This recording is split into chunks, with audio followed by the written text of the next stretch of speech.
మోషే ఇశ్రాయేలు జనాంగాన్ని పరిపాలన చేసేటప్పుడు ఆయన మరి ఎంతోమంది పాములు కరిచి చనిపోతూ ఉన్నారు. అప్పుడు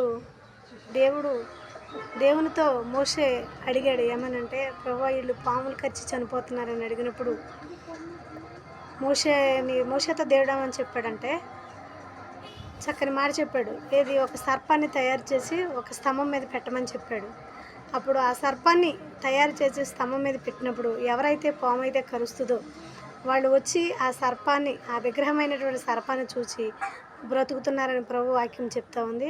అటు విధంగానే మరి ఆ కాలంలోనైతే మరి సర్పాన్ని చూసే స్వస్థత పడి ఆరోగ్యం తెచ్చుకున్నారు. కానీ మరి ఇదే రోజుల్లోనైతే మరి యేసుక్రీస్తు మరి మానవుడు పాపాల కోసం తన శిలువ మీద మరి ఎత్తబడ్డాడని ప్రభు పేత తెలియజేస్తూ ఉన్నాను.